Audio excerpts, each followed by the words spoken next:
Welcome to my YouTube channel eco Guru Rahul Sarthak Jaiswal. आज हम ये जानेंगे nature and purpose of business में डिफरेंशिएट करेंगे बिजनेस, प्रोफेशन और एम्प्लॉयमेंट को। By the way business, profession और एम्प्लॉयमेंट क्या होता है इसको हम लोगों ने पिछले वीडियो में जान लिया है। जिन लोगों ने मेरा वो वीडियो नहीं देखा है प्लीज वो जाइए मेरा वो वीडियो देखिए, फिर उसके बाद आप देखिए कि बिजनेस, प्रोफेशन और एम्प्लॉयमेंट में क्या डिफरेंस होता है। पॉइंट वाइज हम डिफरेंशिएट करेंगे।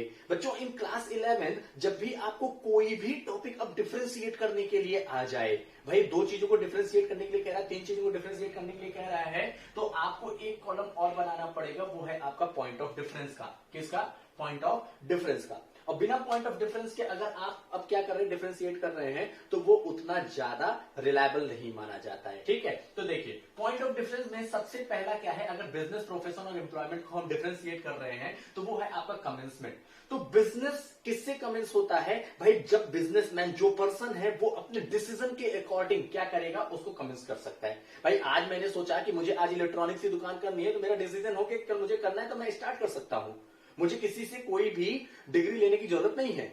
अगर मुझे लग रहा है कि नहीं मैं बिजनेस स्टार्ट करना चाहता हूं, मुझे जो है मैं पापड़ की इंडस्ट्री लगाऊं और इंडस्ट्री मैंने चालू कर दिया, तो उसमें मुझे किसी की डिग्री की जरूरत नहीं होती है। Means it Cummins with the decision of entrepreneur. जो एंटरप्रेन्योर है, जो बिजनेस करना चाह रहा है, उसके डिसीजन पे ये डिपेंड करता है ना।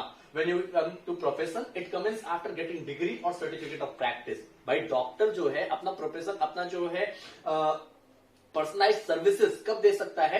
जब वो क्या पा जाएगा, डिग्री पा जाएगा। कहां से?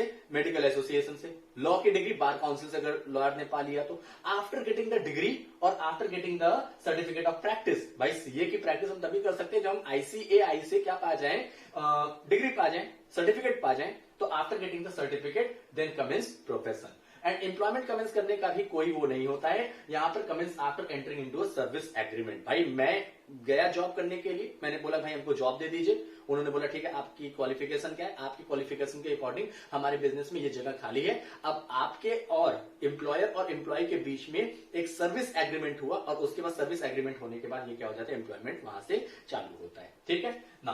क्वालिफिकेशन की कितनी जरूरत है बिजनेस में? बिजनेस में कोई भी मिनिमम क्वालिफिकेशन की जरूरत नहीं होती है। ठीक है, एक अनपढ़ भी अपना बिजनेस चालू कर सकता है और एक एकदम पीएचडी किया हुआ, एमफिल, डिफिल किया हुआ भी आदमी अपना क्या कर सकता है, बिजनेस चालू कर सकता है। Business don't need any type of minimum qualification to start. ठीक है, यहाँ पे प्रोफेशन क्या है, it needs particular professional degree. भाई डॉक्टर के लिए आपको जो है मेडिकल एसोसिएशन से डिग्री मिलना चाहिए। लॉयर के लिए आपको जो है बार काउंसिल से डिग्री मिलना चाहिए। सीए के लिए जो है आपको आईसीआई से सर्टिफिकेट मिलना चाहिए। Mean it needs particular professional degree. And employment के लिए depends on the nature of job. भाई आप किस तरह का जॉब करने जा रहे हैं उस पर डिपेंड करता है। ठीक है, अगर आप मान लीजिए जॉब करने जा रहे हैं टीचर का, तो फिर आपके पास वो पर्टिकुलर क्वालिफिकेशन होना चाहिए। तो प्रिंसिपल की जॉब करने जा रहे हैं तो आपके पास वो पर्टिकुलर जो है क्वालिफिकेशन होनी चाहिए। ठीक है, इन्वेस्टमेंट। भाई अगर आप बिजनेस स्टार्ट करने जा रहे हैं then how much investment it is needed. भाई यहां पर capital requirement depend on scale of business. भाई आप कितना बड़ा बिजनेस चालू करना चाह रहे हैं उस पर डिपेंड करता है ना। आप जो है स्मॉल स्केल बिजनेस चालू करें, थोड़ा इन्वेस्टमेंट चाहिए। बड़ा चालू कर रहे हैं, बहुत बड़ी इंडस्ट्री लगा रहे हैं, तो उसके लिए बहुत ज्यादा पैसा चाहिए। प्रोफेशन के लिए, प्रोफेशन स्टार्ट करने के लिए लिमिटेड कैपिटल की जरूरत होती है। भाई अगर मान लीजिए आप अपना पर्सनलाइज सर्विसेज देना चाह रहे हैं तो लिमिटेड कैपिटल की जरूरत है ना। भाई एक लिमिट में कैपिटल, जो डॉक्टर की डिग्री हमने एक हॉस्पिटल बनवाया, उससे वहां से हम अपना सर्विस चालू कर सकते हैं देना। ठीक है, तो ये यहाँ पे क्या है, लिमिटेड कैपिटल जरूरत होती है। एम्प्लॉयमेंट में किसी कोई कैपिटल की जरूरत नहीं होती है। No capital is needed in employment. किसी भी कैपिटल की जरूरत नहीं पड़ती है एम्प्लॉयमेंट में। बस आप गए, आपने अपने क्वालिफिकेशन को दिखाया, उसके क्वालिफिकेशन के अकॉर्डिंग आपको जॉब ऑफर की जा सकती है ना। रिस्क, बिजनेस में रिस्क हमेशा होता है। या तो आपका बिजनेस सक्सेसफुल होगा या तो फेल होगा।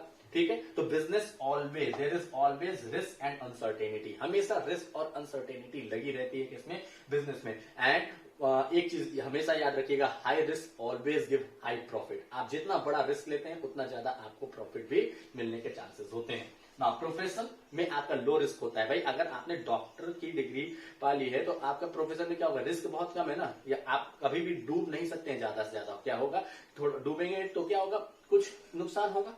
लेकिन प्रैक्टिस हमेशा आपको कुछ ना कुछ दे के जाएगा, आपको कुछ लेकर के नहीं जाता है। यहां पे कुछ लेके क्यों जाएगा, बिकॉज इट नीड्स इन्वेस्टमेंट। वही इन्वेस्टमेंट आपका जाता है। एम्प्लॉयमेंट में किसी भी तरह का कोई रिस्क नहीं होता है कि भाई आप क्या डूबेगा, क्या आएगा, क्या जाएगा, कुछ इसमें रिस्क नहीं होता है। ट्रांसफर ऑफ इंटरेस्ट, क्या बिजनेस को ट्रांसफर किया जा सकता है? बिल्कुल ट्रांसफर किया जा सकता है भाई आज मैं बिजनेस कर रहा हूं, मैं नहीं करना चाह रहा हूं, मैंने ट्रांसफर कर दिया किसी और को, जो इंटरेस्टेड होगा उसको मैंने ट्रांसफर कर दिया। It is possible to transfer interest, ठीक है। यहाँ पर ट्रांसफर ऑफ इंटरेस्ट मतलब क्या, मैं बिजनेस किसी को ट्रांसफर कर सकता हूँ। प्रोफेशन क्या ट्रांसफर किया जा सकता है? भाई आज डॉक्टर बोला नहीं, आज अब मुझे डॉक्टरी करने का मन नहीं है, अब जो है मेरा कंपाउंडर डॉक्टरी देखेगा, तो क्या वो अपनी डिग्री उसके नाम ट्रांसफर कर सकता है? बिल्कुल नहीं कर सकता है। Means it's not possible to transfer profession and it also not possible to transfer employment, ठीक है ना। When you will come to the reward, business करने का रिवॉर्ड क्या मिलता है? आपको प्रॉफिट मिलता है।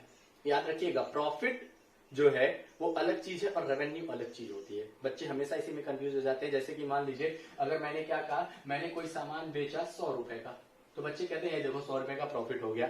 जी नहीं, अगर मैं ये देखूंगा कि इसकी कॉस्ट कितनी है। मान लीजिए मैंने उसको 80 का खरीदा और 100 का बेचा, अब इसके बीच का जो सरप्लस मनी होता है ये मेरा प्रॉफिट हो गया, और जितना मैंने पाया ये मेरा हो गया रेवेन्यू, ठीक है। तो सेल करने के बाद जितना पैसा मिलता है वो रेवेन्यू होता है, लेकिन सेल करने पर मुझे जो सरप्लस अमाउंट मिलता है कॉस्ट पर, वो क्या होता है? प्रॉफिट होता है, ठीक है। तो यहाँ पे प्रॉफिट मिलता है हमें। और यहाँ पर अगर हम अपनी पर्सनलाइज सर्विसेज देते हैं तो हमें क्या मिलता है? फीस मिलता है। एंड एम्प्लॉयमेंट में क्या होता है? We get salary. भाई मैं जॉब कर रहा हूं तो वहां पे मुझे क्या मिलेगा? सैलरी मिलता है। When we come to the nature of work, nature of work पर अगर हम आते हैं तो यहाँ पे क्या होता है? Production, purchase, sale and distribution. भाई यहाँ पर क्या करना होगा? क्या है? इस बिजनेस अगर कर रहे हैं तो इसमें किस तरह के काम करने होंगे? नेचर ऑफ वर्क, किस तरह का वर्क करना होगा? प्रोडक्शन करना होगा, परचेज करना होगा, सेल करना होगा, डिस्ट्रीब्यूशन करना होगा रेगुलर बेसिस पर। प्रोफेशन में पर्सनलाइज सर्विसेज, जिस भी आप पर्टिकुलर फील्ड में स्किल्ड हैं, जिस भी आप पर्टिकुलर स्पेशलाइज नॉलेज है आपके पास जिस पर्टिकुलर फील्ड में, उसका आप पर्सनलाइज सर्विसेज यहाँ पे देते हैं। और यहाँ पे एम्प्लॉयमेंट क्या होता है? Work assign by employer. Employer जो आपको वर्क असाइन करेगा उसके अकॉर्डिंग आपका क्या होगा? आपका नेचर ऑफ वर्क डिपेंड करता है। इसके बाद हम देखेंगे इकोनॉमिक एक्टिविटीज और नॉन इकोनॉमिक एक्टिविटीज में क्या डिफरेंस होता है। अब आप क्या देखेंगे कि पॉइंट ऑफ डिफरेंस हम देखेंगे इकोनॉमिक एक्टिविटी और नॉन इकोनॉमिक एक्टिविटीज में। तो इकोनॉमिक एक्टिविटीज जैसा कि मैंने बताया था, it relates to monetary term, monetary term से रिलेट करता है और जिसका मेन मोटिव होता है अर्निंग मनी। तो यहाँ पे क्या है? These activities are undertaken with economic motive of earning money and wealth creation. भाई हम इकोनॉमिक एक्टिविटी क्यों करते हैं? क्योंकि हमको अपना साम्राज्य बनाना है, वेल्थ क्रिएट करना है, या तो हमें मनी अर्न करना है। These activities are undertaken with the social and psychological satisfaction। मतलब ऐसे एक्टिविटी जिससे हमको सोशल सेटिस्फैक्शन मिले या तो फिर मुझे साइकोलॉजिकल सेटिस्फैक्शन मिले, मेंटल सेटिस्फैक्शन मिले, वो क्या होता है? आपका नॉन इकोनॉमिक एक्टिविटी होता है। जैसे कि अगर मैं कह रहा हूं नहीं मुझे मंदिर जाने से मेंटल सेटिस्फैक्शन मिलता है तो वो नॉन इकोनॉमिक एक्टिविटी, और मैं मंदिर के दर्शन करके आया। तो नेक्स्ट वन इज एक्सपेक्टेशन। तो अगर इकोनॉमिक एक्टिविटी हम कर रहे हैं तो मेरा एक्सपेक्टेशन क्या होता है? मनी इनकम, कि हमें पैसा मिलेगा। और यहाँ पे नॉन इकोनॉमिक एक्टिविटी में हमारा एक्सपेक्टेशन क्या होता है? मेंटल सेटिस्फैक्शन होता है, कि मैं मेंटली क्या होऊंगा? सेटिस्फाई होऊंगा। पर्पस की अगर बात करें तो पर्पस में क्या होता है? Creation of wealth. भाई हम यहाँ पर इकोनॉमिक एक्टिविटी को परफॉर्म करने का मेन पर्पस क्या होता है? क्रिएशन ऑफ वेल्थ, वेल्थ को क्रिएट करना, और यहाँ पर क्रिएशन ऑफ मेंटल सेटिस्फैक्शन। जितना हम सेटिस्फाई होंगे हम उतना ही काम नॉन इकोनॉमिक एक्टिविटीज में करते हैं।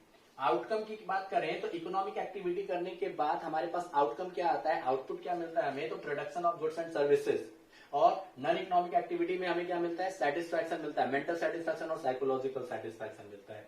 व्हेन एग्जांपल्स में हम आए तो इकोनॉमिक एक्टिविटी में मैंने आपको पिछले वीडियो में बताया था बिजनेस, प्रोफेशन और एम्प्लॉयमेंट, ठीक है। और नॉन इकोनॉमिक एक्टिविटीज में बहुत सारे काम आते हैं आपके, जैसे कि फैमिली ओरिएंटेड एक्टिविटीज। मैं अपने बच्चे को जो है बच्चे का पालन पोषण कर रहा हूं, वो नॉन इकोनॉमिक एक्टिविटी में आएगा। मैं अपने घर की सफाई कर रहा हूं, नॉन इकोनॉमिक एक्टिविटी में आएगा। फैमिली ओरिएंटेड एक्टिविटीज, जितनी भी फैमिली ओरिएंटेड एक्टिविटीज की जाती है सब नॉन इकोनॉमिक एक्टिविटी में आता है। बर्थडे मना रहे हैं किसी का, नॉन इकोनॉमिक एक्टिविटी है। रिलीजियस सर्विस, रिलीजियस सर्विस कर रहे हैं, ठीक है भाई, हम अपने धर्म का कोई काम कर रहे हैं तो वो किसमें आएगा, नॉन इकोनॉमिक एक्टिविटी में। सोशल सर्विस कर रहे हैं, that also come in non economic activity. तो इसी के साथ हम लोगों ने क्या जाना है, इकोनॉमिक एक्टिविटी और नॉन इकोनॉमिक एक्टिविटीज में डिफरेंस क्या होता है, बिजनेस प्रोफेशन और आपका जो है एम्प्लॉयमेंट में क्या डिफरेंस होता है, इसके बारे में जाना, ठीक है। तो अब हम लोग नेक्स्ट वीडियो में आगे जानेंगे कि nature of business, characteristics of business के बारे में जानेंगे। अब तब तक के लिए अगर आपको मेरा वीडियो अच्छा लगता है तो give a thumb and subscribe my channel. Thank you.